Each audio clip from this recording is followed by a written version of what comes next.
Bonjour à tous et à toutes. Je suis très heureuse de vous accueillir à cette visioconférence de la vie sur un sujet qui nous concerne tous, la fabrique des opinions, la fabrique de nos opinions.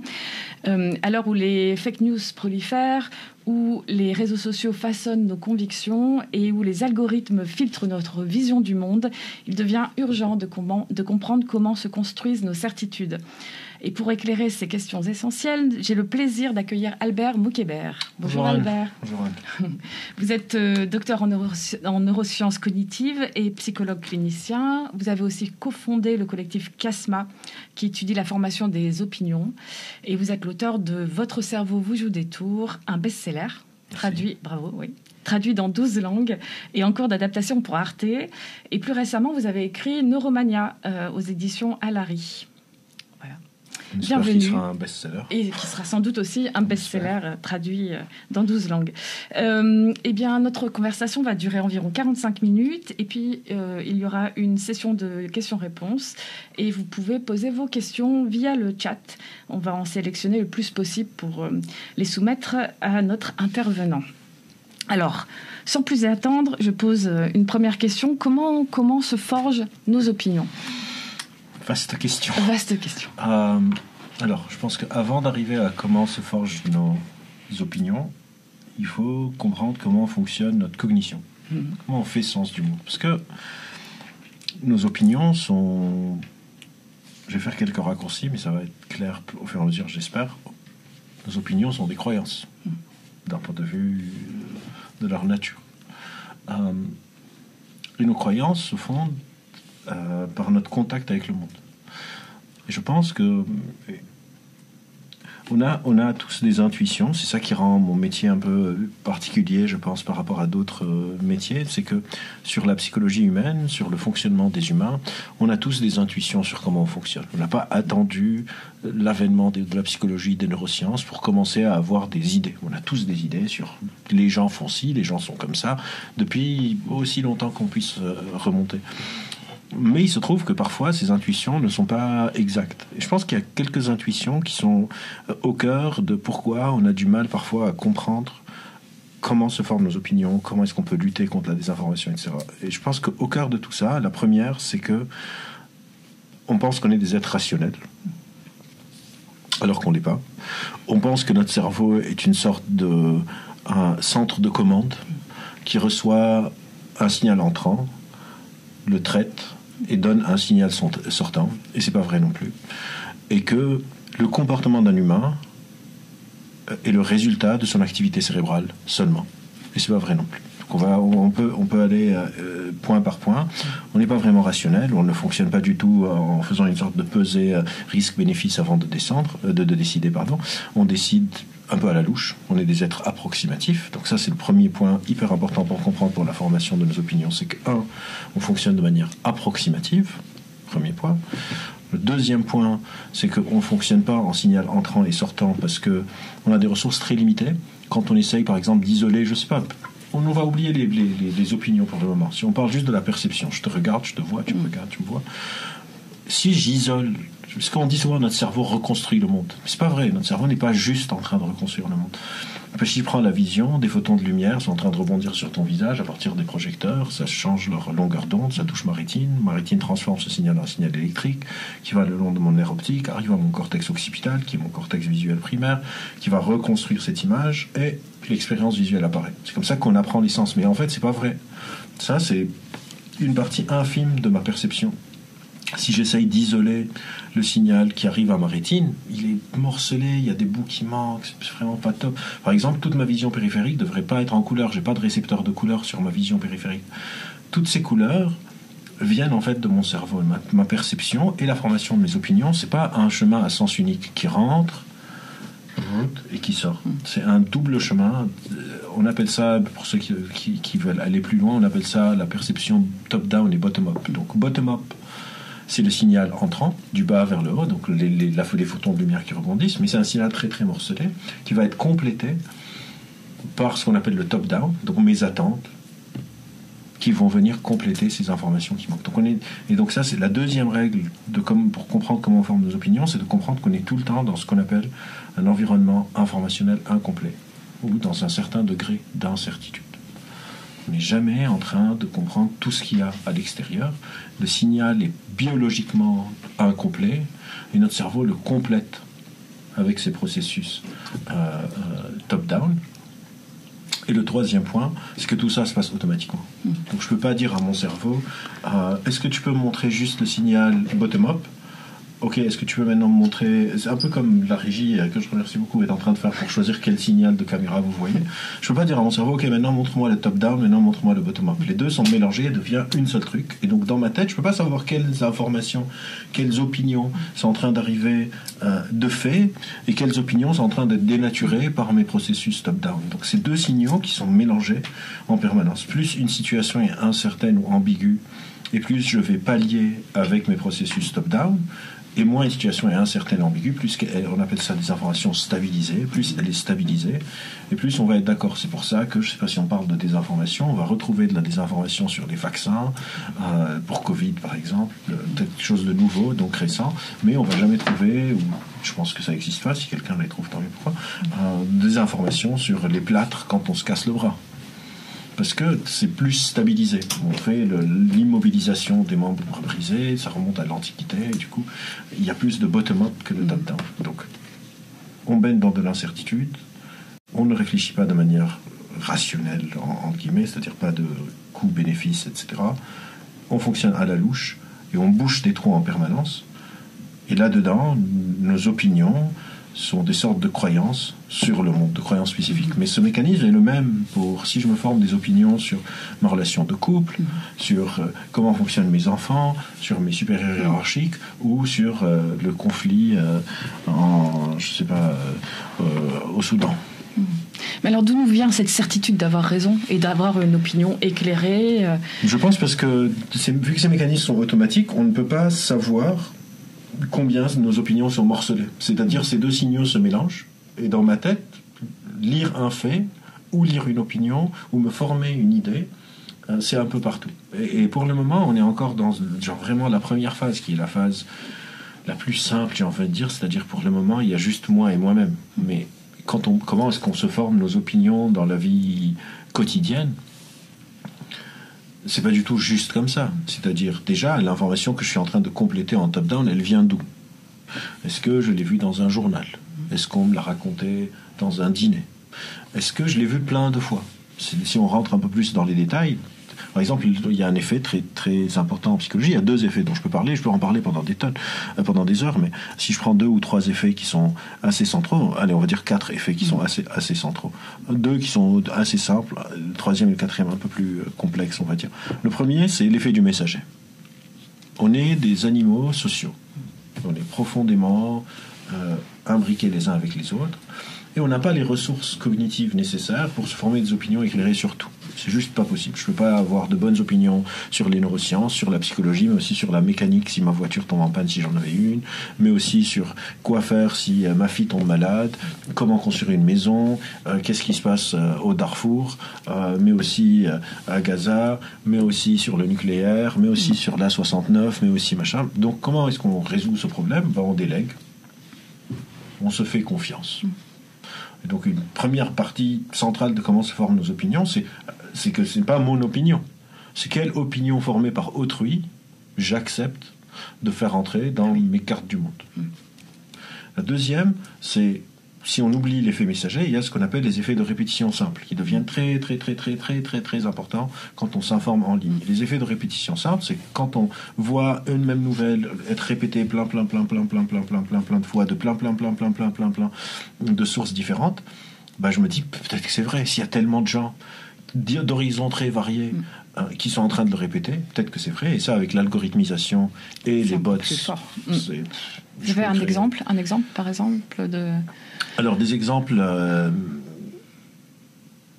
par bots, parce qu'il y a des exemples quand c'est concerté, il y a des exemples quand c'est concerté quand c'est concerté donc par des humains qui font de la manipulation, de la propagande, du mensonge, et il y a quand c'est artificiellement créé, c'est-à-dire des profils qui n'existent pas et qui vont le faire.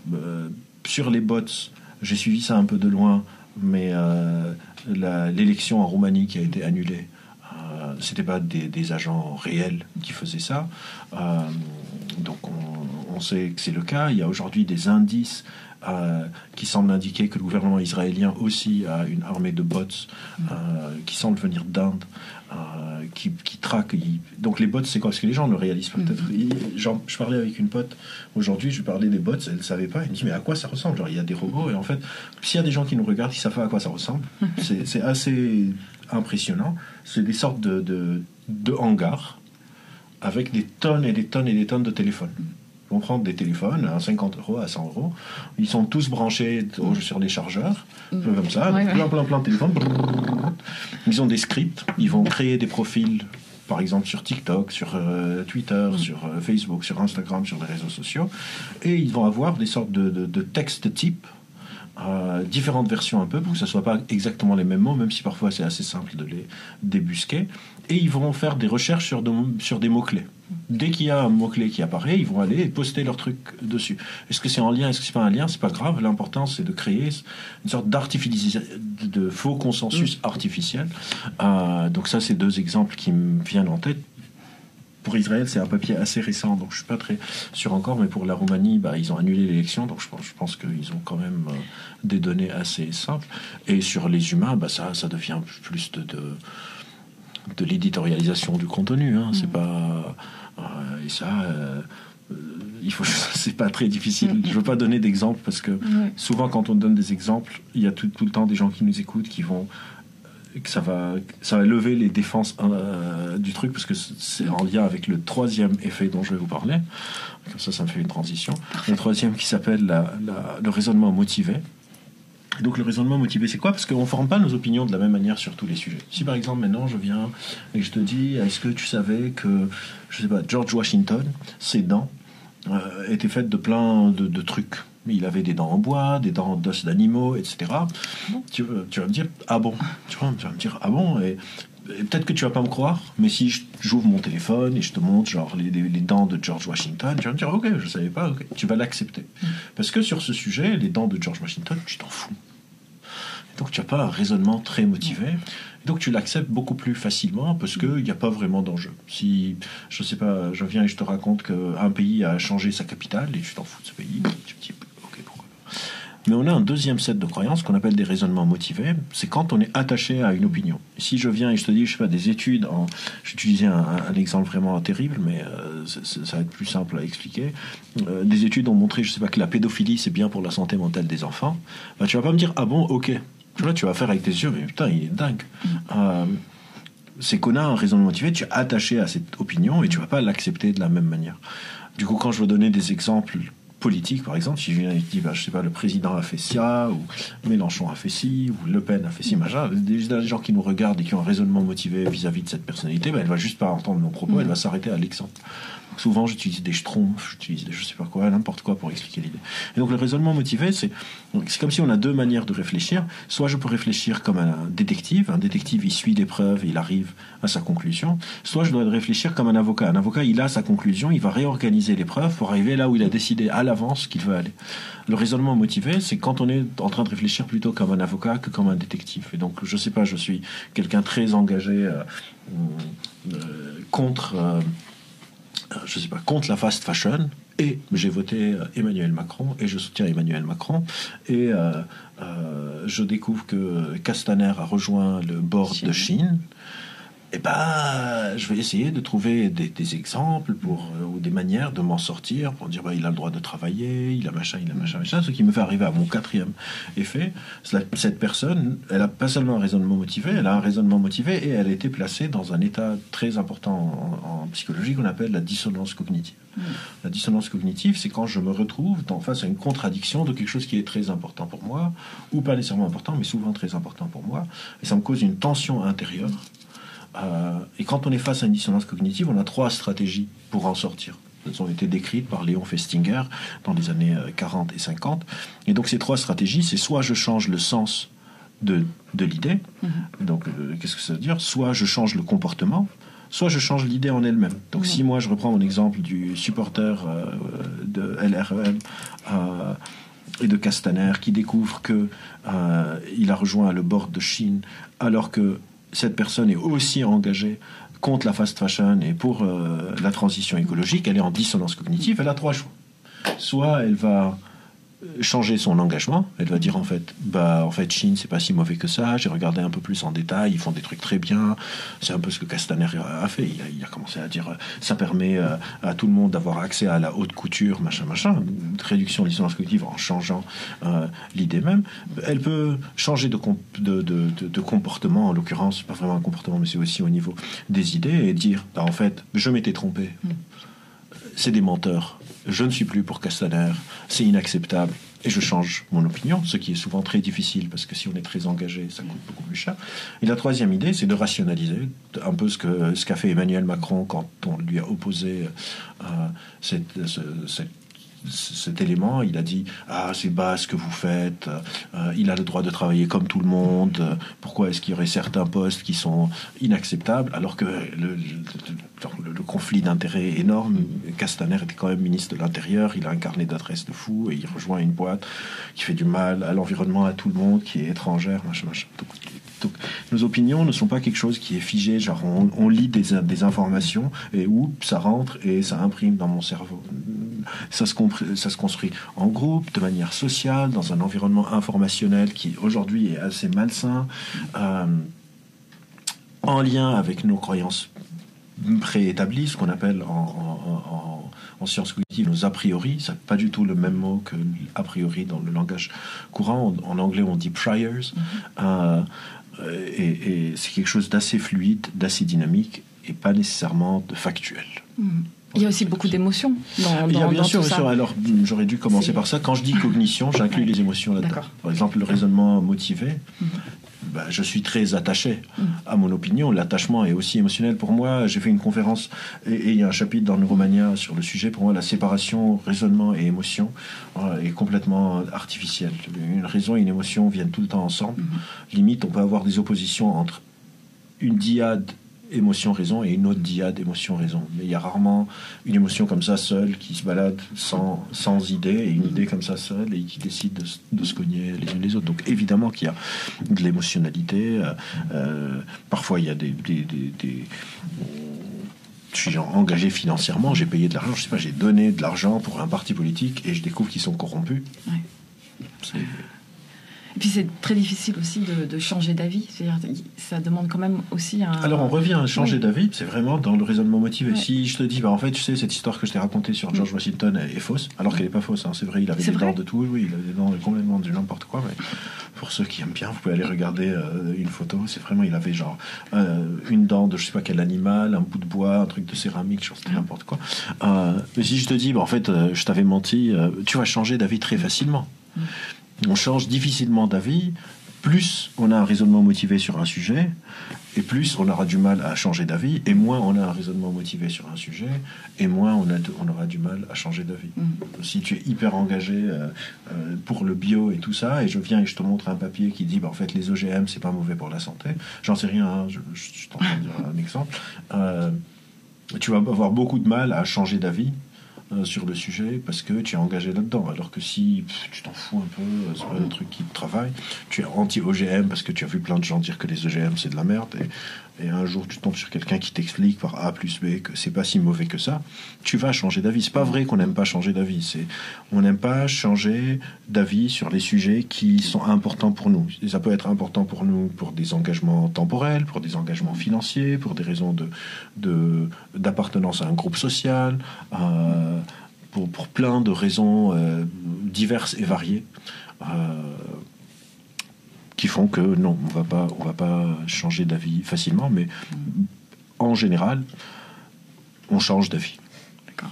Mais parfois, on a du mal aussi à débattre et ça provoque de la colère. Surtout en ce moment, j'ai l'impression que le débat est de plus en plus difficile. Donc l'échange d'opinions paraît de plus en plus ardu. En fait, l'échange d'opinions paraît de plus en plus ardu parce que on est devenu des raisonneurs de plus en plus motivés. Ah oui. Et donc c'est ça qui crée un peu la polarisation, c'est-à-dire et on le voit dans dans les chiffres. Par exemple, il n'y a même pas 20 ans, la Chambre américaine avait souvent des lois qui étaient votées de manière bipartisane. Je sais pas, on veut faire un rond-point devant la gare d'Austerlitz, qui est en chantier depuis... J'ai fait ma thèse à La Pitié en 2010. On est en 2025, ce truc était en chantier. Donc. Mais on dit on va faire machin. En 2000, la Chambre américaine aurait voté de manière bipartisane. On dit bon, c'est les démocrates qui proposent, c'est un rond-point, on galère tous avec ce carrefour. Aujourd'hui, il n'y a quasiment plus. Parce qu'un démocrate qui vote pour les républicains, il va se faire attaquer de manière quasi tribale. Parce que dans la formation de nos opinions, il y a aussi ce qu'on appelle les endogroupes et les exogroupes. C'est les groupes sociaux auxquels on appartient. Et avant, une même personne faisait partie de plein de différents groupes sociaux. Je ne m'identifiais pas juste à un seul truc. Aujourd'hui, avec la polarisation des sociétés, encore une fois, c'est une polarisation qui est mesurée. C'est pas genre on est polarisé juste comme ça. Chaque discussion devient plus une sorte de monologue de persuasion que d'échange d'idées. Et surtout, les débats débattre. À Chiasma, on a commencé Chiasma, on organisait des débats publics. Et le but de nos débats, c'est pas d'avoir raison. Le but de nos débats, c'est d'exposer comment une personne pourrait avoir une certaine opinion. Aujourd'hui, une grande partie des débats ne sont pas vraiment des débats. Les débats ont des règles très précises. C'est quoi un argument? C'est quoi des prémices? Comment est-ce que les prémices découlent? Genre, comment est-ce que des prémices, je sais pas, s'entassent pour donner un argument? Comment différents arguments s'entassent pour soutenir une thèse, etc. Aujourd'hui, les débats, c'est plus affirmer qu'on a raison ou pas. Et d'ailleurs, il y a un papier que je cite, je ne sais plus si je le cite dans Votre cerveau, je détourne ou dans Neuromania, de chercheurs qui ont analysé les discours politiques pour voir comment est-ce qu'ils ont changé sur le siècle qui vient de passer. Et ils ont montré que l'appauvrissement des discours politiques, où on est passé de discours qui étaient principalement basés sur la politique, à des discours qui sont principalement basés sur donner une impression de savoir et de maîtrise et de contrôle. Je ne sais plus c'est quoi le mot qu'ils ont utilisé. Et comment c'est assez corrélé avec la perte en flexibilité mentale. Donc pouvoir changer d'avis, c'est ce qu'on appelle la flexibilité mentale. Et donc quand on n'est plus en train de débattre pour essayer de comprendre, on appelle ça le principe de charité, c'est un principe très important quand on organise des débats. Si je suis en train de débattre avec toi, si je veux appliquer le principe de charité, c'est-à-dire essayer de transformer ce que tu dis du mieux que je peux pour comprendre ce que je pense que tu veux dire vraiment. Ça demande de l'empathie, ça. Ou en tout cas de l'honnêteté intellectuelle. Je peux ne pas avoir d'empathie, mais me dire, ok, je comprends comment est-ce qu'elle peut en arriver là.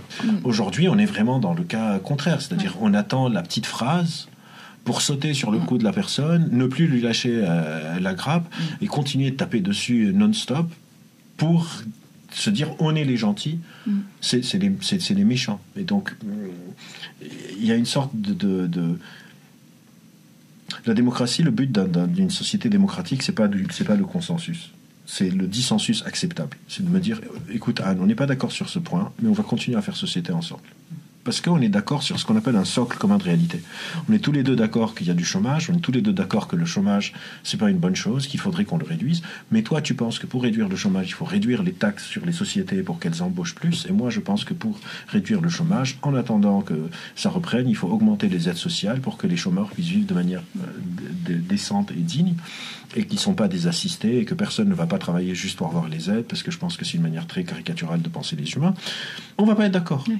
Mais on va continuer à faire société ensemble. Avec l'effritement de ce qu'on appelle ce socle commun de réalité, il n'y a plus de dissensus acceptable. Tous les dissensus sont devenus inacceptables. C'est-à-dire, moi, je te dis, écoute, Anne, il y a 10% de chômage dans notre pays, il faut qu'on le gère. Et toi, tu me dis, non, il n'y a pas de chômage.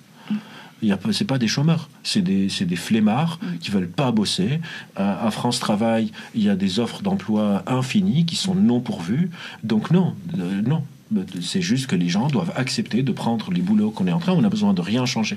Ben là, moi, j'ai plus vraiment envie de faire société avec toi. Et toi, tu as plus envie de faire société avec moi. Tu es en train de nier le truc. Un fait, pour moi, c'est un fait. Et pour toi, c'est un fait aussi. Et donc, de fait, il n'y a plus vraiment d'échange possible. Mais comment on en est arrivé là, à ce constat Il y a la dégradation de ce discours politique dont on a parlé, et il y a la transformation de l'écosystème informationnel du monde. C'est-à-dire... on a appauvri le paysage informationnel à travers des tautologues, des idétorialistes, etc., où on a plus de moins en moins d'experts qui viennent parce qu'on considère l'expert, c'est pas un bon client, il va parler lentement, il va pas être clair, machin. L'algorithmisation des nouvelles, des algorithmes opaques, on ne sait pas. C'est pas ce qu'il y a dedans. Pourquoi est-ce que ça montre ça et pas ça? Sauf dans le cas de Twitter, parce que Elon Musk a très clairement dit je vais montrer aux gens que j'ai raison. Donc je vais éditorialiser le réel pour me donner raison. Et c'est hyper drôle parce que depuis qu'il a lancé, enfin c'est drôle et tragique, parce que depuis qu'il a lancé Grok, son robot d'intelligence artificielle sur Twitter, la majorité de ses tweets, il y a quelqu'un derrière qui met Grok, is this true? Et Grok dit non, il ment. Et c'est son propre truc. Donc, contredit par sa propre créature. S'il est contredit par sa propre créature, ce qui est assez ironique et désastreux. Et puis il y a la perte le déclassement social. La vie. On dit souvent les pauvres n'ont jamais été moins pauvres et la pauvreté recule, mais le gap est énorme et plein de promesses qui ont été faites on revient au point initial, on est des animaux sociaux, on se fait confiance, et quand les gens qui sont supposés être modérés dans mon pays me promettent que ta vie va s'améliorer, je sais pas, quand Sarkozy annonce l'austérité qui va durer juste un peu de temps et puis ça va reprendre et que rien ne reprend, j'ai une urgence médicale, je vais à l'hôpital public, j'attends 8 heures et personne me voit, ma fille est à l'école publique et elle n'a pas de directrice, ou bien ils sont 60 dans la classe, les transports deviennent plus chers, l'accès au logement est une sorte de parcours du combattant, il y a aussi un délitement de la confiance. Et donc on va aller chercher ailleurs, et cet ailleurs est souvent pas nécessairement meilleur. Et donc il y a aussi des lois qui ont passé et qui sont passées. Quand on voit l'état du climat, quand on voit Emmanuel Macron qui dit que c'est une erreur monumentale, je sais plus c'était quoi exactement ce qu'il a dit, les reculs en matière d'écologie du gouvernement Bayrou, alors que lui-même il a refait le chantier de la 69 contre tous les experts, qu'il a demandé une pause environnementale au niveau de l'Union européenne, etc. Tout ça délite la confiance. Et donc on se polarise en allant chez les gens qui nous promettent monts et merveilles. Et encore une fois, c'est des choses qui sont très documentées. S'il y a des personnes qui sont intéressées par le sujet spécifique de la désinformation, il y a un super rapport, je l'ai ouvert sur mon téléphone pour pouvoir donner la référence. Il y a un super rapport qui s'appelle Lutter contre la désinformation, qui a été publié, je pense que là, je ne sais pas s'il y a la date, qui a été publié récemment. C'est des chercheurs et chercheuses de l'Institut Jean Nicot. L'auteur principal, c'est Grégoire Darcy. Donc c'est avec l'ENS, PSL, le CNRS, etc. Avec Hugo Mercier, Alda Marie, Gloria Origi, Lydia Yaya et Roberto Casati.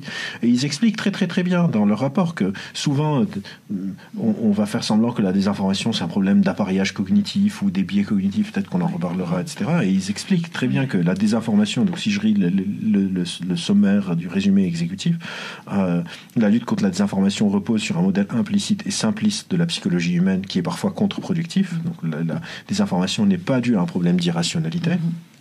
La désinformation est un aspect relativement marginal d'une crise informationnelle plus vaste.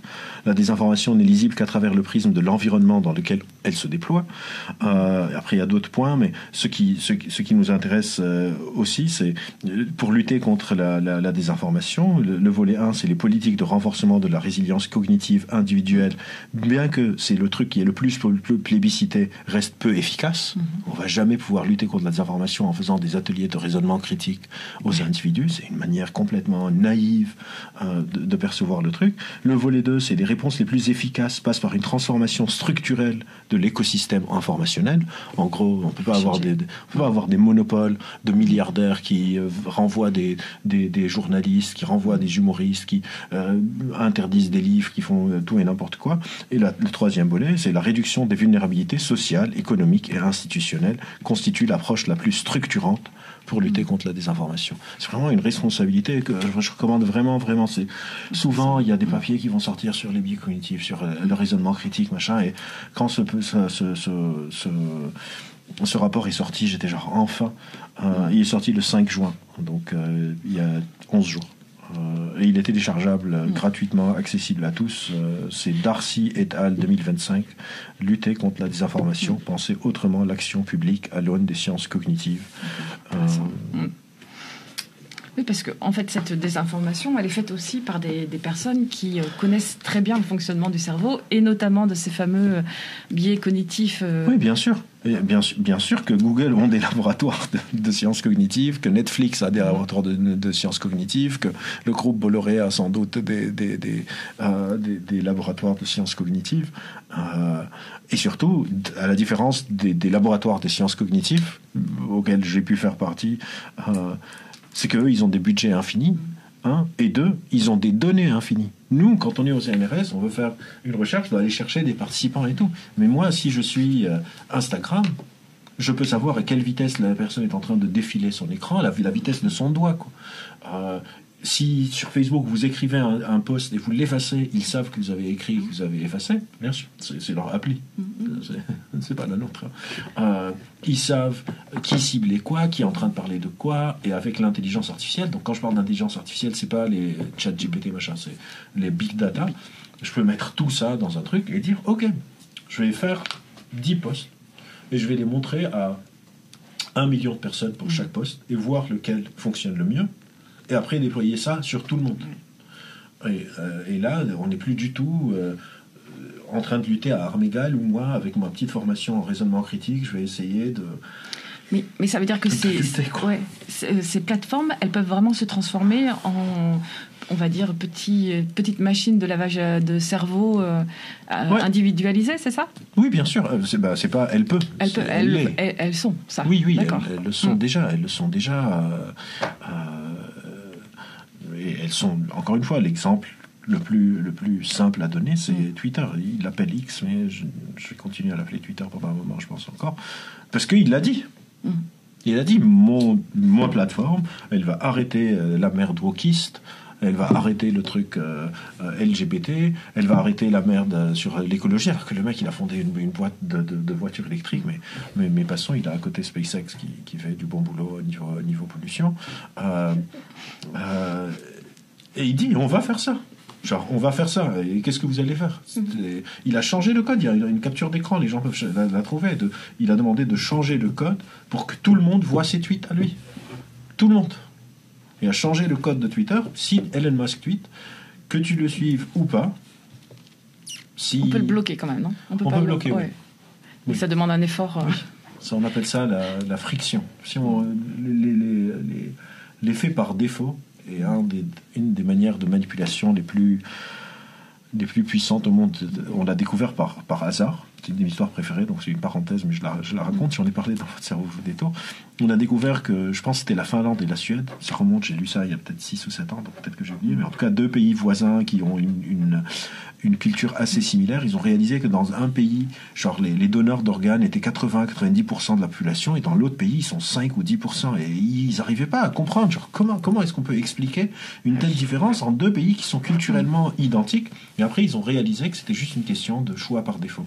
Oui. Le pays qui était très très élevé, en fait, par défaut, vous êtes donneur d'organes. Et si vous ne voulez plus l'être, on appelle ça du opt-out. Il faut signer un truc pour dire non, on ne veut plus l'être. Et l'autre pays, par défaut, vous êtes opté-out. Et pour opt-in, il faut signer, je pense que c'était le permis de conduire, un truc comme ça, pour rentrer dans le truc. Et en fait, personne ne faisait rien. Et donc, c'est la personne qui a décidé de faire une politique publique sur le don d'organes, qui est quand même quelque chose de très important, en opt-in versus en opt-out. Eh ben, il a changé, ça a renversé les chiffres. Donc si par défaut, moi je me prends du Elon Musk toute la journée, il y a peut-être 10% des gens qui vont aller dire putain, je vais le bloquer. La majorité du gens juste scroll et ils disent je vais juste scroller, ça prend 1 seconde pour scroller, mais il y a ces effets de répétition. C'est ça, ça peut vraiment transformer. L'effet de répétition simple, c'est vraiment le truc le plus étudié, je pense même en psychologie, parce qu'il y a un autre facteur, à chaque fois on rajoute des facteurs, mais c'est bien comme ça se déploie petit à petit. Il y a ce qu'on appelle une asymétrie argumentative, c'est-à-dire, parfois, moi j'ai juste besoin de te planter un petit doute, alors que toi tu dois persuader à fond. Par exemple, je sais pas, sur la vaccination, si je veux que tu te fasses pas vacciner, j'ai juste besoin de te planter un petit doute et de te dire, en fait, est-ce que tu as vraiment envie d'avoir un AVC ? Ça veut dire, bah non. Alors que si je veux te persuader de te faire vacciner, je dois faire un effort argumentatif de fou de te persuader à 100% que c'est safe. Ouais. Que c'est... Et ça demande des chiffres, ça demande je sais pas comment on dit safe en français. Sûr, mais c'est pas... Oui, ça marche pas, enfin bref. Et du coup, par effet de répétition, tu vois des tonnes de comptes qui sont en train de dire, bah moi, oui, après le vaccin, j'ai eu ci, moi, j'ai eu ça, et si les gens ne se connaissent pas, bah tu as juste un petit doute dans ta tête. Mais c'est assez. Et les effets de répétition sont... Je sais pas, un exemple...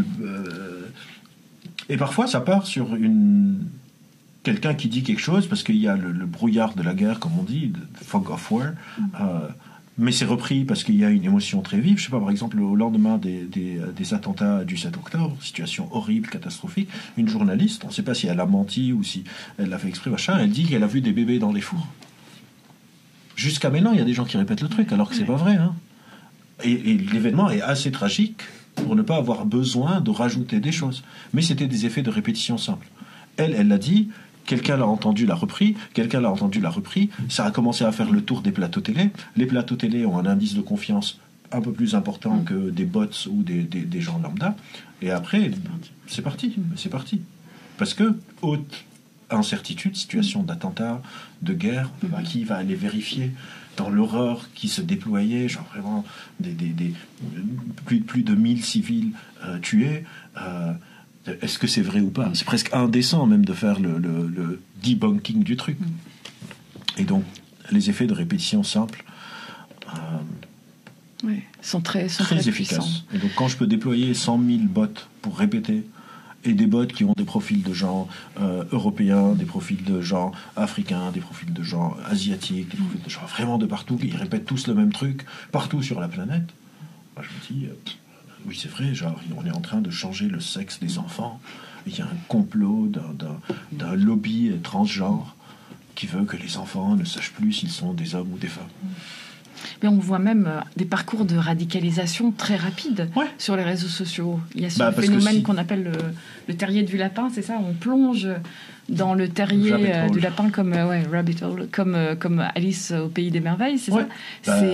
Parce que encore une fois, on ne plonge pas sur ces sujets rapidement, sur des sujets qui n'ont pas un enjeu très important. Si moi, j'arrive à te persuader que si tu fais pas ce truc, ta famille est en danger, ton identité nationale est en danger, ta santé est en danger, la santé de tes proches est en danger, ton cerveau se dit c'est le truc le plus important dont je dois m'occuper maintenant. C'est un peu comme ce qui s'est passé avec la burqa. La burqa, en 2008, Nicolas Sarkozy décide de lancer un congrès national sur la burqa. À l'époque, il y avait moins que 1000 femmes sur 64 millions qui portaient la burqa. Explosion de tout, de gens qui se sentent accablés. Donc, ils ont un rejet, ils disent « Ok, nous, on va mettre la burqa ». D'autres qui disent... Et ça devient le truc le plus important, parce que on se dit, si le président de la République décide de faire un congrès national, c'est que on est en danger. On est en danger quand il y a le Premier ministre qui est supposé être centriste, qui parle de submersion, alors que c'est contre toutes les données démographiques qu'on a. Et c'est là où ça devient plus pervers, plus... Parce que, qui décide par exemple qui est complotiste? Pourquoi est-ce que quelqu'un qui est anti-vax est complotiste, mais le Premier ministre qui dit qu'on est en danger de submersion, contre l'avis d'experts, ne l'est pas? Pourquoi est-ce que quand quelqu'un nie l'impact écologique de tout, mais c'est une personnalité du gouvernement, on ne va pas dire qu'ils sont complotistes, mais quand une personne qui est moins puissante parle de, je sais pas, de la Terre plate, qui a beaucoup moins de conséquences graves sur la vie collective que le réchauffement climatique, eh ben on va la traiter de complotiste. Parce qu'il y a aussi derrière des rapports de force. Et les rapports de force sont là aussi au cœur du fait qu'on est des animaux sociaux. Qui décide de quoi? Je pense que c'était le point où, je sais plus si c'est le point ou Valeurs Actuelles qui a titré les nouveaux Khmers verts, les écoterroristes, les féminazis, contre l'avis des experts sur le sujet. Donc selon les sujets, on va écouter les experts, et quand on a des raisonnements motivés, on les met un peu de côté. Et donc on revient à cette notion de groupes sociaux, de groupes politiques, d'endogroupes. Quand ça nous arrange, eh ben, c'est hyper important de suivre la science, de suivre les preuves. Et quand ça ne nous arrange pas, vous savez, c'est comme ça. Hein. On a évoqué ces fameux biais cognitifs. Alors juste pour vous dire que donc dans le hors-série La vie, le monde, la fabrique de l'opinion, on a publié toute une série, enfin une belle infographie avec une c'est liste, le codex des biais cognitifs. Très peu de gens le savent, mais je vais en profiter pour faire ma pub. Mais la traduction française, et moi je le savais. La traduction faite par française, moi et Mariam. Voilà, a été faite. Nous. Alors. C'est énorme. Là, on en a mis qu'une petite partie. Il y a plus de 300. Il y a plus de 300 biais cognitifs. Ou 280, je ne sais plus, on est à combien. Voilà. Pourquoi on en a autant? Et puis juste peut-être dire un petit mot. Pourquoi on en a autant? Parce que les chercheurs, on aime bien trouver des trucs et leur donner un nouveau nom et dire on l'a trouvé. Mais il y a plein de papiers qui disent qu'on peut consolider tous les biais cognitifs à genre 7 ou 8 familles. Certains disent même en fait que tout revient tout le temps au biais de confirmation. Donc les biais cognitifs, c'est quoi? La première chose, c'est de debunker une idée que les biais cognitifs, c'est une mauvaise chose. Pas une mauvaise chose. Ça dépend du contexte. Donc notre cerveau est prédictif. Il bouge des trous.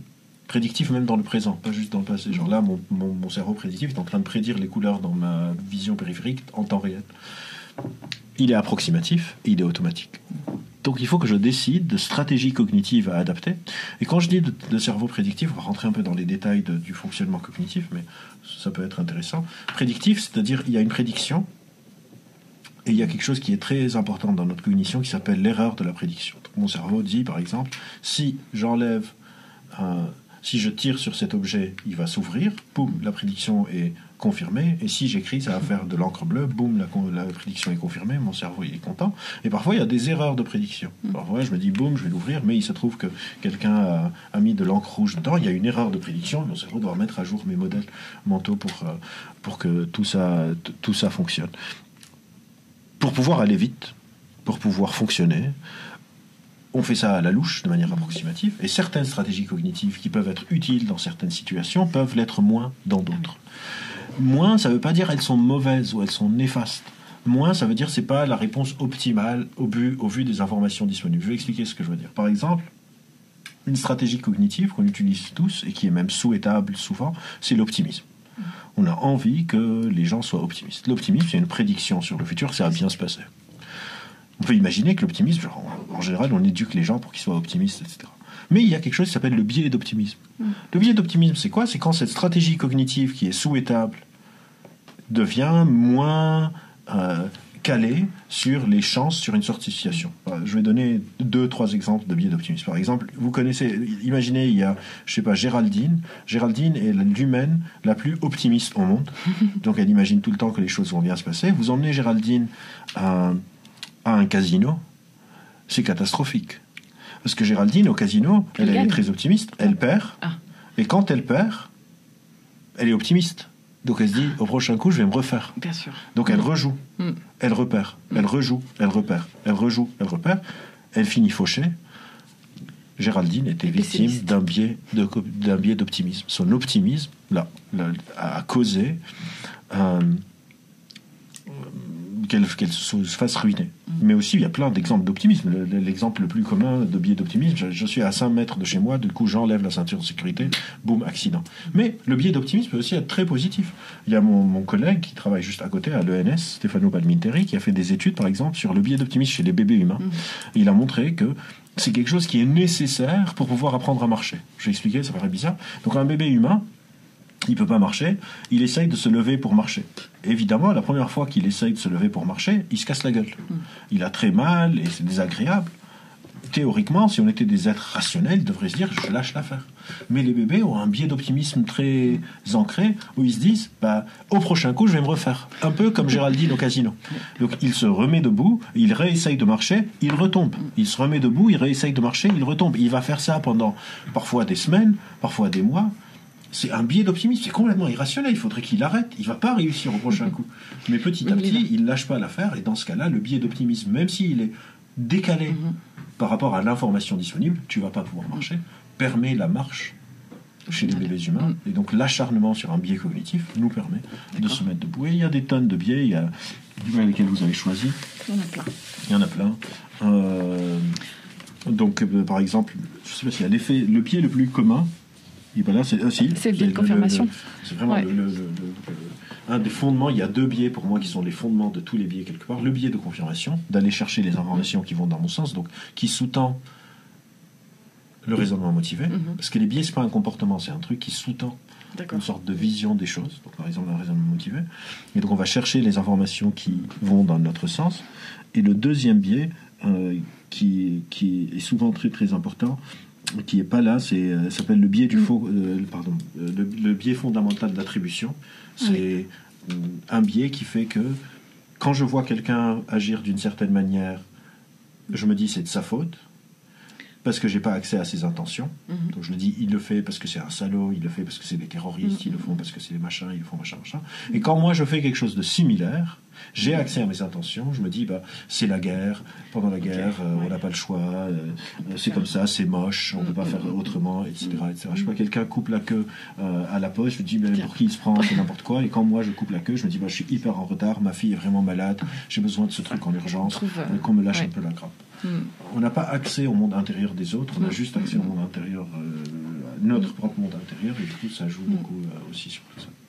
Et alors comment on fait pour lutter contre les mauvais aspects de ces biais cognitifs, parce que moi j'ai l'impression que même en sachant tout ça, donc moi j'ai autant de biais que n'importe quelle personne qui a jamais entendu parler des biais cognitifs. On sait qu'on a le biais de confirmation, on sait tout ça, mais ça change rien, oui. On continue à faire les mêmes erreurs.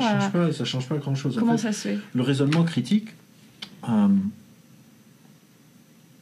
de la recherche, il semble émerger 4 piliers nécessaires pour avoir un bon raisonnement critique. Il y en a qu'on peut apprendre, et il y en a qu'on ne peut juste pas apprendre. Ce qu'on peut apprendre, c'est apprendre des biais.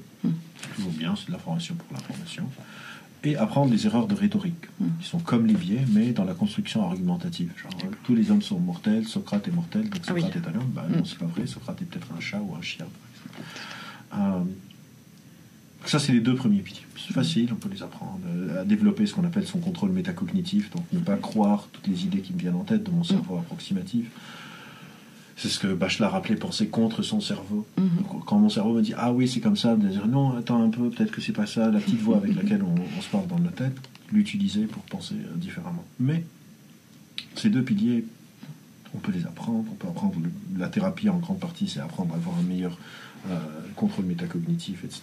Mais il y a 2 autres piliers qui sont un peu plus compliqués. Le deuxième, c'est d'avoir de bonnes attitudes. Donc être humble, être prêt à changer d'avis, être ouvert d'esprit, etc. Et ça, bonne chance si tu connais quelqu'un qui est hyper arrogant, une bonne chance pour trouver comment lui changer son attitude et son tempérament. Et le dernier point où là c'est juste plus possible, pour avoir un bon raisonnement critique sur un sujet, il faut avoir ce qu'on appelle une bonne compréhension épistémique du sujet. En gros, maîtriser le sujet. Moi, je connais tous les biais cognitifs, je maîtrise très bien le sujet des biais cognitifs, enfin tous, je connais une bonne partie des biais cognitifs, et je maîtrise très bien, je bosse sur les biais depuis plus de 20 ans maintenant presque. Je suis vieux, 20 ans, pile presque 20 ans. Je suis arrivé en France en 2005, j'ai commencé à bosser sur la phobie sociale et j'ai bossé sur les biais attentionnels, perceptifs et cognitifs dans les troubles anxieux. Puis je suis passé à la population générale, etc. Toute cette connaissance ne me sert à rien si je dois réfléchir de manière critique sur comment réparer cette caméra si elle tombe en panne. Parce que je n'ai pas une bonne maîtrise épistémique de comment fonctionnent les caméras. Tous ces biais ne me servent à rien si vous me demandez qu'est-ce qu'on devrait faire sur la situation des élections en Roumanie, que j'ai donné en exemple, parce que je ne m'y connais pas du tout en politique roumaine. Je ne connais pas le nom du président qui a été, dont les élections ont été annulées, je ne sais pas le nom de celui qui a regagné, je ne sais rien. Et donc ma connaissance sur les biais, ok, je connais les biais, mais je ne sais pas où ni comment les utiliser. Mais c'est pour ça que le raisonnement critique, c'est aussi les autres. Tu es experte en politique roumaine, je suis expert en comment planter des pastèques. Je te fais confiance. D'accord. Tu me fais confiance. Le raisonnement critique, c'est un raisonnement critique collectif. Okay. Le problème, c'est qu'on est dans une période hyper individualiste et on a donné l'illusion aux gens, à travers le développement personnel, à travers les formations, les instituts de formation certifiantes, et les machins et les trucs et tout ça, que chacun va s'en sortir seul. C'est pas possible. Et puis la connaissance, c'est au bout du doigt. Il suffit d'aller sur Google ou ChatGPT, on a l'impression de savoir, non ? C'est directement ChatGPT, Gemini, machin. On donne cette illusion de savoir et on n'a pas l'outillage nécessaire pour réaliser si je me fais embourber. Je m'y connais pas. Et donc, c'est là où la réponse doit être collective et l'environnement informationnel doit être réformé. Ça va nous coûter très cher. Il y a surtout beaucoup de travail. Oui, il y a beaucoup de travail, mais c'est pas au niveau individuel. C'est-à-dire, on a fait des ateliers de raisonnement critique, on a fait de l'éducation aux médias. C'est très bien de faire de l'éducation aux médias, mais il y a Nicolas Martin qui a écrit un article que je suis assez jaloux de son titre, qui dit « Tout l'esprit critique du monde ne suffira pas ». Ça ne suffira pas, on ne lutte pas à armes égales et on ne peut pas mettre la responsabilité sur les épaules des individus de faire l'effort d'être tout le temps dans une sorte de vigilance épistémique permanente sur tout et tout, sur des sujets qui parfois ne sont même pas importants pour eux et ils se retrouvent là-dedans, embarqués là-dedans de il faut que tu te positionnes sur ça, sinon ça va pas le faire, machin.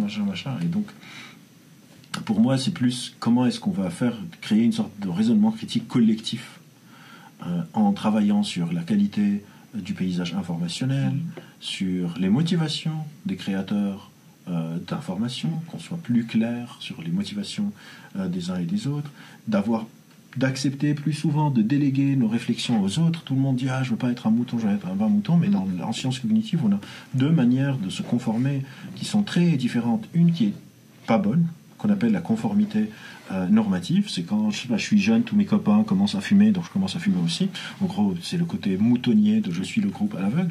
Mais il y a une autre conformité qui est hyper importante. Sans elle, on n'aurait rien construit dans nos sociétés humaines qu'on appelle la conformité informationnelle. C'est quand je reconnais que Anne a une meilleure connaissance que moi de comment fonctionne le journalisme. Et donc, si je veux demain lancer un journal, je vais aller lui poser la question et je vais me conformer sur ce qu'elle dit, même si ce qu'elle me dit va contre ce que moi je crois.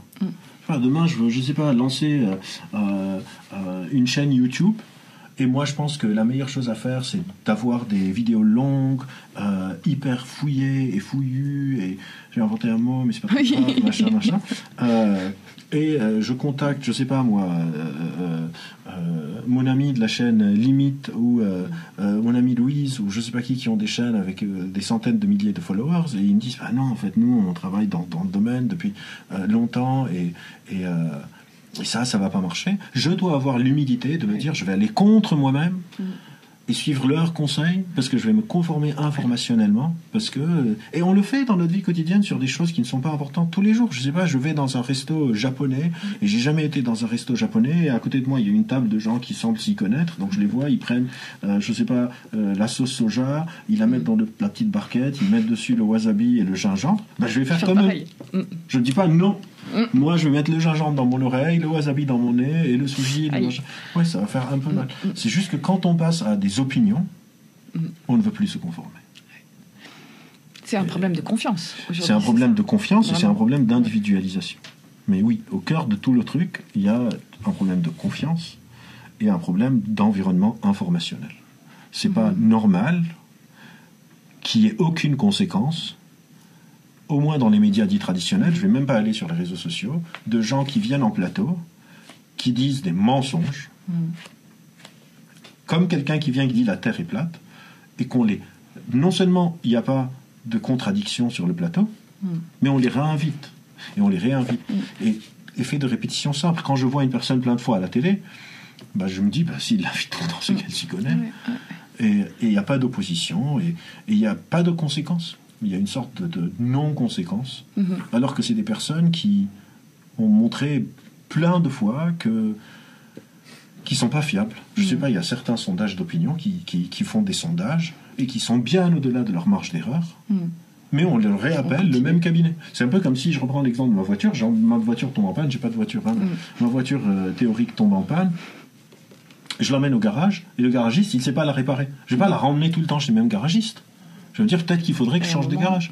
Les sondages d'opinion, ils ont des conflits d'intérêts de dingue. Ils font des sondages. À chaque fois, le réel montre qu'ils sont au-delà de leur marge d'erreur, parce qu'il y a tout le temps une marge d'erreur. Et le sondage d'après, qui est-ce qu'on appelle? Le même garagiste. Et ça, il faut une prise en charge collective. Il faut faire des lois, il faut faire... Et le but, c'est pas de créer une sorte de police de la pensée, mais d'avoir au moins un score de fiabilité, avoir un score, j'appelle ça un score d'amnésie, de se dire est-ce qu'ils ont oublié, est-ce qu'ils oublient tout le temps que les gens qui sont en train d'inviter, ça le fait pas. Et alors, quels conseils on pourrait donner à nos lecteurs, aux gens qui nous suivent là ce soir?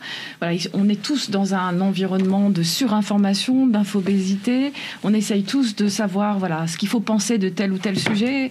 Comment on fait? Comment on fait pour avoir vraiment une opinion la plus éclairée? Déjà, se positionner, est-ce que j'ai besoin d'avoir une opinion sur ce sujet? Si c'est un sujet sur lequel je ne vais pas agir, est-ce que je suis obligé d'avoir une opinion? Je sais pas, je reprends l'exemple des OGM, alors que les OGM sont interdits sur le territoire. Est-ce que j'ai besoin de me disputer avec mon tonton qui vient me voir une fois chaque 1000 ans parce qu'il veut faire sa tirade sur... je sais pas, sur la gauche islamo-gauchiste, éco-terroriste, LGBTQ++. Est-ce que j'ai besoin? Est-ce que je vais lui changer d'avis? Donc, de me demander, est-ce que ça vaut le coup d'aller vers le truc? Est-ce que ça vaut le coup de former une opinion?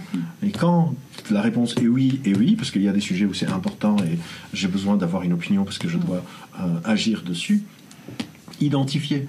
Qu'est-ce que les gens qui s'y connaissent disent? Est-ce que j'ai une raison de ne pas les croire? Est-ce qu'il y a d'autres sources? De varier les sources. Est-ce qu'il y a des preuves plus tangibles? Le temps long. Attendre. Est-ce que j'ai la même opinion dans une semaine? Est-ce que j'ai la même opinion dans 2 semaines? Est-ce que j'ai la même opinion dans 3 semaines? Est-ce que les choses ont changé? Est-ce que cette personne que je suivais s'est déjà trompée plein de fois? Ou pas? Il y a plein d'indices, et surtout de ne pas essayer de m'en sortir seul, de déléguer, de soutenir des médias indépendants, c'est toujours pas mal, et de ne pas juger aussi les autres. Je pense que c'est une citation avec laquelle je finis toutes mes conférences. Je pense que l'une des idées les plus dangereuses, c'est de se dire si tout le monde était comme moi, le monde irait mieux. C'est-à-dire parfois aussi de me dire que peut-être c'est moi le complotiste sur ce sujet. Peut-être c'est moi qui devrais changer d'avis. Peut-être que c'est moi qui me trompe. Ouais. Donc d'avoir ces attitudes qui sont difficiles à transmettre de tout ça. Très bien. Écoutez, merci beaucoup. On va passer maintenant la parole à nos lecteurs et aux personnes qui nous suivent par le chat. Il y a déjà des questions. Question 1. La disparition de la nuance dans le débat n'est-elle pas aussi en lien avec la massification et la rapidité des informations? En fait, personne ne nous oblige d'être rapide et massif. C'est-à-dire, bien sûr que ça joue. C'est une sorte, il ne faut pas le dire, mais je vais le dire. Je travaille sur un programme de télé politique au Liban. Et j'ai proposé une rubrique. On va me voler mon idée. C'est pas grave. J'ai la preuve que c'est moi qui ai eu l'idée le 16 juin. Ne volez pas l'idée. Ne volez pas mon idée. De faire une rubrique qui s'appelle C'est arrivé en ce jour. Donc ça existe depuis toujours. Mais là, c'est de mettre les nouvelles de, par exemple, il y a 3 semaines. Pas, c'est arrivé en ce jour en 1943, le 12 juillet. Non, genre aujourd'hui on est le 16 juin. Je veux dire, c'est arrivé en ce jour, genre le 16 avril du mois passé, pour montrer combien il y a des choses qui semblent être hyper importantes le moment même et qui sont complètement évacuées. Et qu'on oublie très vite. Disparues. Genre, je sais pas, et des choses parfois très très graves. Enfin, par exemple, là ça me vient en idée, il s'est passé ce jour-là, il y a 3 ou 4 semaines, c'était le procès Betaram. C'était la fin du monde, genre Bayrou il va tomber, machin, c'est la fin du monde. Là, c'est comme si des enfants ont été abusés, subi des violences, machin. On est passé à autre chose. Et ça, c'est pas par hasard, c'est pas il y a la massification comme si ça arrive tout seul. Les informations n'ont pas une agentivité. Il n'y a pas une nouvelle qui dit ah bonjour, je vais être aujourd'hui dans votre journal. Il y a une éditorialisation et c'est à nous de le ralentir. Mais évidemment que quand on passe d'un truc à l'autre, on n'a pas le temps de garder en tête qu'est-ce qui vient de se passer. Et les informations en continu et tout ça, etc. Alors, deuxième question. Comment peut-on lutter contre les fausses informations données par nos leaders d'opinion comme Bayrou qui parlent de submersion migratoire? On en parlait tout à l'heure. C'est très difficile pour le moment parce que les moyens ne sont pas égaux. C'est-à-dire, encore une fois, les rapports de force sont au cœur de ce sujet. Moi, je ne peux pas lutter contre Vincent Bolloré. Et moi, j'en veux même pas à Vincent Bolloré de ce qu'il est en train de faire, dans le sens où, si j'étais à sa place, et je crois que ma vision du monde est la bonne, et j'ai les moyens de faire en sorte de la propager dans la société, je vais pas ne pas le faire. Si moi je suis Elon Musk et je blâme les wokistes parce que ma fille est transgenre, et je me dis je vais acheter Twitter, et je vais faire une guerre, et je vais faire gagner l'extrême droite américaine juste parce qu'ils sont contre le wokisme, et j'ai les moyens, je vais le faire. Comment on lutte contre ça? Théoriquement, on lutte contre ça en ayant un arsenal législatif qui empêche ces choses. Qui dit en fait non.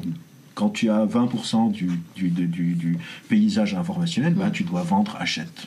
Je suis désolé Vincent, mais là tu as acheté trop de trucs. Et maintenant il faut que tu vendes. C'est trop. C'est trop, il faut que tu vendes. Et le problème, c'est que le système, comment il est créé pour le moment, il y a des conflits d'intérêts, ou voire des convergences d'intérêts très fortes entre les gens qui créent les lois et les gens qui créent les opinions pour que ces gens se fassent élire. Et donc il faut qu'on voit, et ça c'est au-delà de mon champ de compétences, mais mon champ de compétences indique que ça doit être une réponse autour de l'organisation du système pour ne permettre à aucun individu ou à aucun groupe d'individus d'avoir autant d'influence. Si ça se trouve, ça aurait pu être, Bolloré aurait pu être quelqu'un qui a la même opinion du monde que moi, ça changerait rien. Si quelqu'un avait acheté tous les médias pour les rendre... je vais pas mentir, je suis plutôt de gauche, j'ai aucune honte à le dire, et rend tous les médias plutôt de gauche, machin. Je trouverais que c'est pas mal, ça va bien aussi, parce que peut-être que je suis de gauche, mais je suis beaucoup plus profondément convaincu que si tout le monde était comme moi, le monde irait mal. Donc on a besoin de la diversité cognitive de notre espèce. Et ça, c'est les lois. Il faut qu'on pousse pour avoir des lois. Et en attendant, qu'est-ce qu'on fait? On essaye de soutenir des médias indépendants. En gros, il y a deux manières. Soit on devient aussi riche que... ce qui va être un peu problématique, mais on se met à plusieurs. Peut-être qu'on a une chance. Genre, on le voit, les financements participatifs, les contributions des médias indépendants. Là, je viens de faire un post sur Instagram pour... je le fais maintenant en live pour les gens qui regardent vers le média, qui est un super média qui fait un super bon travail pour informer sur l'écologie. Ou bien on s'assure pour refaire des lois. Un peu comme il y a des lois contre les monopoles, contre, etc. On fait des lois pour... vous ne pouvez pas. En sachant que nos chers politiques ont voté contre la loi sur la taxation des 160 milliardaires du pays. Alors, que penser de l'actuelle campagne d'affichage qui dit « l'information n'est pas une opinion » ? Je ne pense pas l'avoir vu. Mais... Je ne l'ai pas vu, mais l'information est une opinion. Mais toutes les opinions ne se valent pas. Mais tout est opinion parce que, en fait, on joue un peu sur la sémantique. Genre, est-ce que opinion et fait, c'est la même chose? On joue sur la sémantique. C'est quoi opinion? Si on prend le truc le plus basique, si une opinion, c'est une croyance que j'ai sur quelque chose d'extérieur sur le monde, l'information est une opinion. Mais toutes les opinions ne se valent pas. Il y a un super texte écrit par Isaac Asimov, un auteur de science-fiction, qui s'appelle « La relativité du faux », où il dit, imaginez, genre, il a reçu une lettre de quelqu'un qui lui dit « Vous, les scientifiques, vous changez tout le temps d'avis, alors que vous dites que vous fonctionnez sur les preuves, machin. » Et il lui dit, écoute, imagine que quelqu'un vient et dit « La Terre est ronde ». Et quelqu'un qui dit « La Terre est plate ». Les deux opinions sont fausses, parce que la Terre, elle n'est pas ronde, elle est oblongue. Mais ce serait complètement de mauvaise foi de dire que les deux ont tort de la même manière.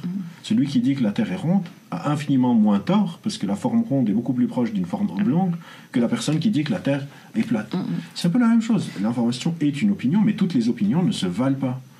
Il y a des opinions qui sont pourries, il y a des opinions qui sont étayées par des preuves, il y a des opinions qui sont étayées par des faits, mais l'information, c'est rarement des faits, parce que les faits, il faut derrière les idées de réaliser. Si moi je dis il y a un fait... on en parlait avant maintenant. Israël a bombardé la station de télévision en Iran pendant que la présentatrice...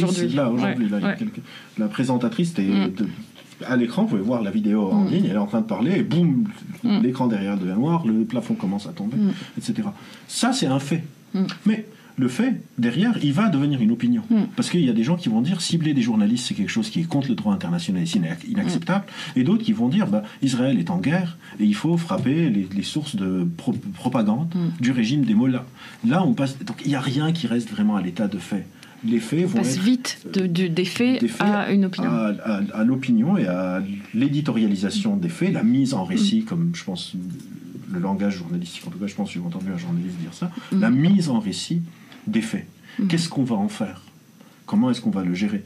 Le danger, c'est pas quand l'information n'est pas une opinion, l'information est une opinion. Le problème, c'est quand les faits deviennent des opinions. Et ça, c'est très problématique. Un fait, c'est-à-dire... Ah oui, quand on doute du fait. Est-ce que ça a été frappé? Genre, on dit, en fait, non, la télé iranienne n'a pas été frappée par Israël, c'est un tremblement de terre.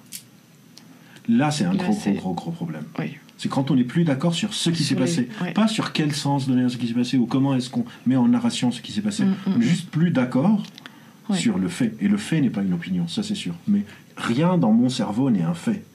Directement, il va être mis en exergue avec d'autres trucs et il va être mis les croyances notamment. Mais je peux l'exprimer en tant que fait. Je suis maintenant dans le 13e arrondissement de Paris. Ouais, ça c'est un fait. Oui, on nous dit que c'est la campagne de France Info ou pour France Télévisions. C'est une campagne de pub pour un média, pour le média. Voilà, de Après, France je suis Info. sûr que leur intention est bonne et c'est vraiment une considération de sciences cognitives. Mais ce qu'ils veulent dire, je pense, par l'information n'est pas une opinion, c'est les faits informationnels ne sont pas des infos. D'accord. Et ça c'est vrai, mais leur mise en narration directement devient une opinion. Ok. Alors, nous avons tous été bébés et nous avons appris à marcher. Oui. Donc, nous avons tous un biais d'optimisme a priori. Alors, comment le retrouver ou le développer pour être rassuré sur notre niveau de contrôle métacognitif et donc penser différemment? Parce qu'il y a quand même, au niveau individuel... Bon, j'ai pas bien compris. Merci. Je pense que j'ai compris. Déjà, la première chose, je suis très content de cette question, ça permet de dire quelque chose de très important sur les biais que j'ai oublié de dire, c'est que les biais sont souvent contextuels. Donc, c'est pas... Si j'utilise le biais d'optimisme pour pouvoir marcher, ça ne veut pas dire que je vais être optimiste dans d'autres situations. L'exemple que j'ai donné de, je ne sais plus comment je l'avais appelé, Géraldine peut-être, c'était un peu artificiel, genre elle est optimiste et donc elle utilise l'optimisme au casino. Il y a plein de gens qui sont très très pessimistes dans la vie et au casino ils deviennent des optimistes de dingue. Oui, tout à fait. Et ils finissent fauchés. Voilà, appuyer le bouton. Appuyer sur le bouton. Donc on n'a pas des sortes de biais généralisés, sauf quand c'est... Par exemple, dans le cas de certaines difficultés de la santé mentale, etc. Si je suis anxieux, j'ai automatiquement plus de biais de catastrophisation, plus de biais de faux consensus, plus de biais, etc. Comment est-ce que je fais pour lutter contre tout ça à l'échelle individuelle? Parce que parfois l'échelle individuelle est importante quand je n'ai pas sociétaux. Genre je suis anxieux, c'est à l'échelle individuelle, je ne vais pas aller changer toute la société en attendant d'aller mieux. Déjà, on travaille sur les contextes. Dans quel contexte est-ce que j'ai quoi? Et on travaille le contrôle métacognitif en contexte. C'est pour ça que le saint graal un peu de la thérapie et des sciences de l'éducation, on appelle ça la transférabilité des compétences. Si je t'apprends à être beaucoup moins stressé quand tu fais une interview, ça va peut-être pas avoir d'impact du tout sur le fait que tu es stressé quand tu es à des dîners avec ta belle famille. C'est pas transférable. Donc il faut travailler la stratégie cognitive. En fait, un biais, c'est tout le temps une rencontre entre une stratégie cognitive et un contexte. Il faut identifier la stratégie cognitive et le contexte pour pouvoir faire en sorte que ça marche. Et donc, on n'est pas plus sensible... Il n'y a pas des personnes qui sont plus sensibles à des biais cognitifs en particulier que d'autres? Il y a des personnes qui sont plus sensibles à certaines stratégies cognitives que d'autres dans certaines situations. Dans certaines situations. Oui, mais on connaît tous des gens, je ne sais pas, qui sont hyper aimables avec leurs supérieurs hiérarchiques et qui sont terribles avec leurs équipes. Y a pas, c'est très contextuel. Après, il y a des personnes qui ont des stratégies cognitives généralisées, mais pas tout le monde. D'accord. Alors, sommes-nous conscients que tout ce qui a été exposé ici, nous, auditeurs, nous devrions l'appliquer à ce que nous allons en retenir? Parce que vous pouvez répéter. Je répète. Sommes-nous conscients que tout ce qui a été exposé ici, nous, auditeurs, les gens qui sont en train de nous écouter, de nous regarder, nous devrions l'appliquer à ce que nous allons en retenir? Alors, je pense pas qu'on est conscient. Même moi, encore une fois, je bosse sur le truc depuis 20 ans. Je suis pas tout le temps là. Je sors je sais pas, je vais aller dîner 10 ans avec des potes. Je suis pas là en train de dire comment avoir mon contrôle métacognitif. Le but, c'est d'avoir une sorte de vigilance quand il y a une raison de l'avoir. Donc, quand le contexte informationnel est très ambigu, quand j'ai un raisonnement motivé sur un sujet très important, quand j'ai des décisions qui ont des conséquences très importantes, là, il faut activer un peu ces défenses intellectuelles, premièrement contre soi-même. Encore une fois, le but, c'est en première partie de douter de soi. Et idéalement, d'avoir déjà identifié des personnes en qui on a confiance, qu'on peut appeler, et eux, ils sont moins impliqués que nous dans le truc, et dire, ok, moi, je pense ça. Moi, par exemple, le biais, je l'ai traduit tellement, merci pour ça, avec Mariam. Mariam, c'est une des cofondatrices de Chiasma et une de mes meilleures amies de la vie. Parfois, j'ai des situations où je sens que, là... je suis pas trop sûr, je vais appeler Mariam et lui dire voilà, je suis dans cette situation, qu'est-ce que tu en penses? Elle me dit je pense ça. Si ce qu'elle me dit va contre ce que moi je croyais, je fais ce que elle dit. Je fais pas ce que moi je pense. Parce que je sais que moi, là, je suis soit anxieux par la situation, soit c'est très flatteur, donc ça va me nourrir un peu mon ego, soit c'est une opportunité qui, je sais pas, va me rapporter beaucoup d'argent, mais qui nécessite un peu de compromis sur certains des principes que j'aime bien défendre, etc., etc. Mariam, elle est plus extérieure. Je vais dire, qu'est-ce que tu en penses? Et Mariam va me dire, non, tu le fais pas. Et je prends mon téléphone à contre-cœur, j'ouvre mon mail et je fais, non, je vais pas pouvoir le faire. Parce que Mariam l'a dit, et alors que moi je pense que je devrais le faire. Ah oui. Oui, parce que je sais que je suis soit en raisonnement motivé, soit en dissonance cognitive, soit je vais gagner beaucoup d'argent, soit je vais avoir de la fame. Je sais pas. Donc il faudrait vraiment avoir une sorte de guide. C'est l'appel à un ami, quoi. C'est l'appel à un ami. Exactement. C'est pour le les meilleur décisions, joker. C'est vrai, pour les décisions compliquées, difficiles. Acheter un appartement, par exemple. Acheter un appartement, il faudrait quelqu'un qui s'y connaît en achat d'appartement. Mais oui, si j'ai un pote promoteur immobilier, machin, et je dois acheter un appartement et je fais une visite, évidemment que je vais pas l'acheter avant qu'il vienne le voir. Ah oui. D'être les garde-fous les uns des autres. Les garde-fous des uns des autres, c'est joli. Mais parfois, on a une intuition. On a vraiment l'impression qu'on a raison. Une intuition. Mais après, on demande. Après, c'est jamais une personne. C'est-à-dire, là, j'ai donné l'exemple de Mariam, mais il y a, je sais pas, quelques autres personnes selon la situation. Et si Mariam et Joël et Thibaut et je sais pas moi, je vais pas lister tous mes potes là, ils vont être pas contents. On leur dit bonjour. Ils disent la même chose alors que ils se sont pas concertés. Et moi, je pense contrairement à eux, il y a plus de chances. On appelle ça l'humilité épistémique. Il y a plus de chances que ce soit moi en train de me tromper que eux tous sont en train de me donner le mauvais conseil parce que je sais pas, ils sont jaloux, c'est mes meilleurs amis de la vie, donc évidemment que je leur fais confiance. Alors, il y a ce mot d'humilité qui est intéressant parce qu'on a l'impression aussi aujourd'hui humilité épistémique. On a l'impression aujourd'hui que les gens sont moins humbles sur ce qu'ils savent ou ne savent pas et que ça manque, c'est ça. C'est pas les gens. L'environnement informationnel promeut une certitude non justifiée. Et comment je vais être humble quand toute la journée, je vois des gens qui parlent de manière très affirmative. Certaine. Ah oui. Il n'y a pas de place. Oui. Moi, pour moi, un des trucs qu'on peut faire qui je ne sais pas si elle servirait à quelque chose, mais qui je pense déjà servirait peut-être à être plus humble, c'est chaque information, chaque article, chaque truc, qu'il ait un indice de certitude. Ah oui, chaque article. Combien est-ce que je suis certain de ce que je suis en train de dire? En science, on fait ça. Si vous prenez n'importe quel article scientifique, il y a tout le temps ce qu'on appelle une intervalle de confiance. Notre mesure a une mesure d'incertitude. Il y a même un proverbe qui dit une mesure sans mesure d'incertitude est irresponsable. Du coup, il faut mettre un indice de certitude. Quand je fais des conférences, ça peut m'arriver de dire je vais vous répondre à votre question et je suis 80% convaincu par ma propre réponse parce que je sais qu'elle n'est pas de top qualité. Et là, vous êtes là, il y a une photo de... Ah oui, c'est les fermes. Il faut le montrer à la vidéo, c'est là. Les fermes de bottes. Ici. Voilà, ça, c'est les fermes de bottes. Et là, c'est combien le coefficient de certitude sur ce qui a été dit aujourd'hui? Par exemple, sur des trucs comme la dissonance cognitive, on a vraiment d'un rappel, je dirais qu'on est en savoir qu'en sciences cognitives, on n'a rien qui est au-delà de 80-90%. Ah oui. Je dirais que sur la dissonance cognitive, je suis à 80-85%. On pense qu'un truc solide, j'espère vraiment pas que ça ne tombe pas à l'eau, la dissonance cognitive, ce serait vraiment très problématique pour les sciences cognitives en général, la discipline. En plus, je suis tombé sur l'article que toi tu as écrit. Oui. Et sur d'autres choses, sur je sais pas comment, sur l'indice de certitude, je suis je sais pas à 20-30% parce que ça n'a jamais été testé.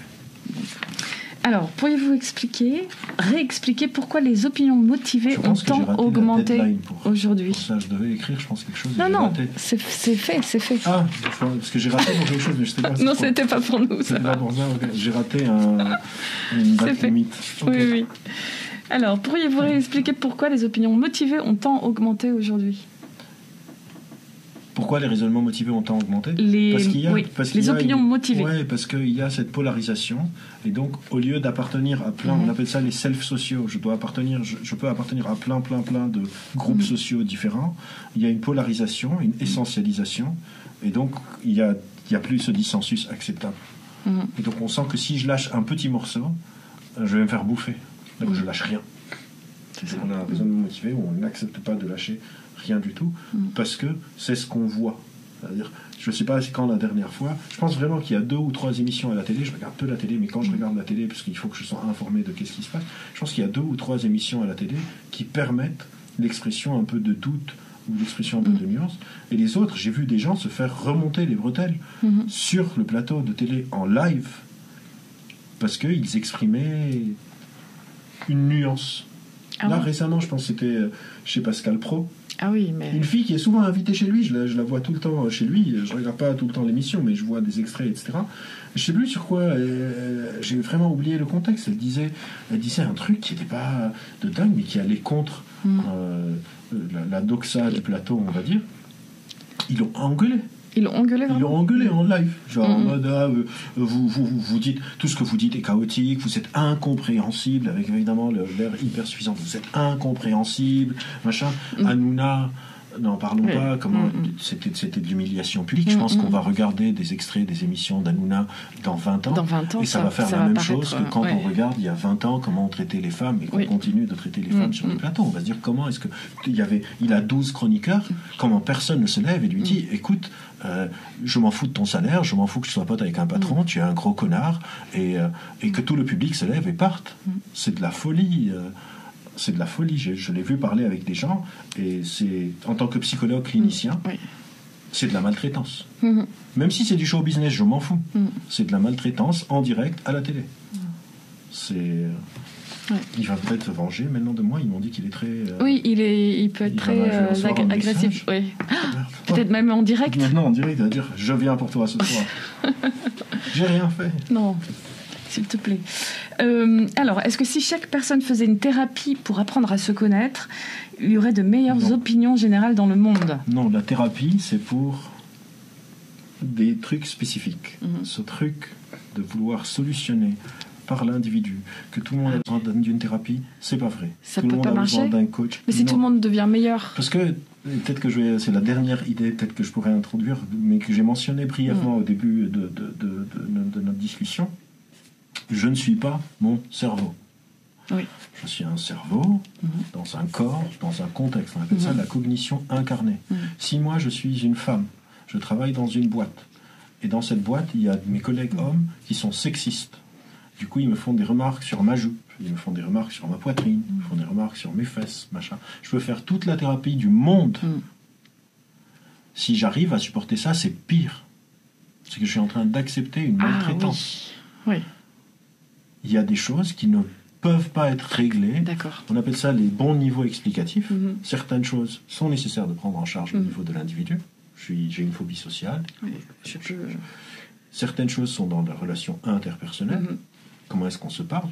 L'exemple de Hanouna, c'est un problème interpersonnel très grave où il y a un rapport de force, une personne vient et se fait humilier. Et elle a peur pour son travail. Donc, moi, j'en veux pas à ces gens qui ne partent pas. Parce que quelque part, peut-être qu'ils sont dans une situation précaire, je ne les connais pas, moi, où ils viennent de prendre un prêt ou je ne sais pas quoi. Ils se disent, si je pars, personne ne va m'embaucher à nouveau et je vais perdre mon taf. Je pense que lui, il le sait, donc il se le permet. On revient à des rapports de force. Je pense qu'il y a un mec qui lui a dit, soit tu dégages, soit genre, tu n'es pas obligé d'être là, si tu n'es pas content, tu dégages, et on sait très bien que tu ne peux pas dégager. Limite, viens m'embrasser mon doigt, sinon tu vas être viré. Et parfois, c'est à une échelle macro, plus sociale, sociétale, organiser les différentes lois, etc. Donc, après, l'expérience de pensée peut être intéressante. Si tout le monde est en train de faire de la thérapie et qu'on est en train d'avoir une sorte de vision relativement cohérente du monde, donc en partant du président de la République jusqu'à machin, peut-être que oui, il y a des ministres, il y a des gens, il y a des gens qui ont une influence et un rapport de force avantageux, ils vont se dire, il faudrait peut-être que je change. Mais c'est pas comme ça que ça marche. Et le solutionnisme par l'individu, c'est une sorte de poison de notre époque. C'est un poison de notre époque, carrément. On veut tout résoudre par l'individu. On veut faire des éco-gestes sur l'individu, alors que ça ne va jamais rien résoudre. On veut résoudre le problème des algorithmes et des big data. C'est un peu comme si on veut se battre contre une calculette dans une épreuve de calcul. Quand on simplifie, mais c'est vraiment ça le truc, c'est genre il y a une calculatrice et il y a moi et toi et on doit faire des équations différentielles de je sais pas combien de niveaux et nous on a 5 minutes. On va perdre. C'est un peu le même truc de penser qu'on va lutter contre l'algorithmisation des sociétés en faisant de la thérapie ou en faisant des efforts individuels, ça va pas le faire. Donc il faut passer par le collectif. Il faut passer par le collectif, par l'organisation sociale, ce qu'on appelle la société. Par quoi? Par le politique, par la loi. Par la loi ou les normes sociales. Les normes sociales, c'est comme des lois implicites. Genre, on se voit, on se fait la bise si on se connaît bien, sinon on se serre la main si on se connaît pas très bien. Il n'y a pas une loi au Parlement qui est passée pour dire tu fais ça, tu fais ci. Si on est à Paris, on fait une ou deux bises. La dernière fois, je ne sais plus dans quelle région de France j'étais. C'était 3. C'était 4. 4. Déjà. J'ai dû vraiment genre. Et des fois, c'est dans l'autre sens aussi. Et parfois, c'est dans l'autre sens, etc. Donc, soit des normes sociales, et c'est là où les comportements individuels sont utiles. Oui, quand même. Il faut bien commencer par quelqu'un. Les comportements individuels sont utiles pour envoyer un signal social qu'on veut de systématisation. Mais, je sais pas, je donne tout le temps le même exemple, mais il marche bien. La clope, tout le monde savait que c'est mauvais, tout machin. Si on était là il y a 15 ans, peut-être qu'un d'entre nous serait en train de griller sa clope pendant l'entretien. On a fait une loi, poup, et c'est fini. Fini. Et pour la première fois de l'histoire, on a le nombre de nouveaux fumeurs qui diminue. Alors qu'on avait fait toutes les campagnes de sensibilisation possibles imaginaires. Et il n'y a pas les autres dans l'enjeu de la clope. Je suis en train de m'auto-empoisonner. Parfois, il faut donc soit la loi, soit changer une norme sociale. Donc dans des mini-groupes, dans des quartiers, je sais pas, un quartier décide de mettre, je sais pas, un composteur, un lombricomposteur comme on dit, pour le compost. Ça va être plus utile que si je mets un lombricomposteur juste dans mon appart, et si c'est toute la ville qui le fait. Je sais pas, si Grenoble dit, ok, toute la ville, il n'y a plus de pub, ça marche mieux que quelqu'un qui se dit, moi je regarde pas les panneaux de pub. C'est un peu compliqué de ne pas regarder. Je fais, ah non, une pub. Ça va pas vraiment le faire. Donc il faut monter en systématisation. Les actions individuelles ont pour but d'envoyer un signal social, de dire, on est prêt pour une systématisation de ce truc. Mais je sais que si je prends pas l'avion, l'avion il va pas voler, il va voler quand même. Mais je le fais, je le prends pas. Comme signal Comme signal aux gens qui m'écrivent. En venant à une conférence à Nice, est-ce que tu peux venir? Non, je peux pas parce que j'ai pas le temps. On te paye un avion. Non, je prends pas l'avion parce que pour des raisons machin, je pense pas qu'une heure de mon temps vaut le coup pour ce qui va se passer. Je sais que ça change rien. Mais c'est un signal social. Et j'envoie un message aussi à la personne qui m'a proposé. Exactement.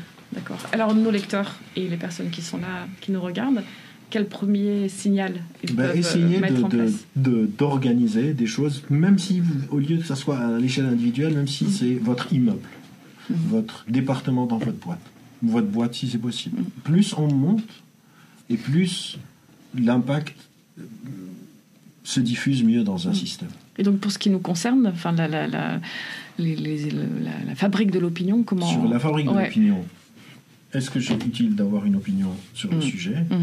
Est-ce que ce sujet me touche et il est pertinent? Est-ce que j'ai identifié des gens en qui je peux avoir confiance, à qui je peux avoir cette conformité informationnelle? Est-ce que le sujet est récent? Est-ce qu'il est ambigu? Est-ce que... et tout le temps être prêt à réfléchir. Et réfléchir, c'est une manière élégante de dire changer d'avis. Parfait. Réfléchir, c'est une manière élégante de changer d'avis. Ça va être la conclusion de cette conversation. Merci Albert Moukébert. Merci à vous tous. Je peux avoir une copie de... Oui, je vous le rends c'est à après. Moi oui, mais c'est à moi encore pour quelques instants.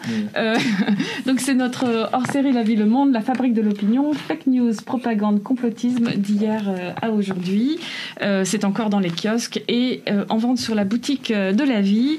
Et puis voilà, je reste à vous dire que si vous voulez voir d'autres visioconférences et même d'autres conférences, vous pouvez vous abonner à la chaîne de La Vie qui s'appelle La Vie Média. Voilà, merci beaucoup, au revoir.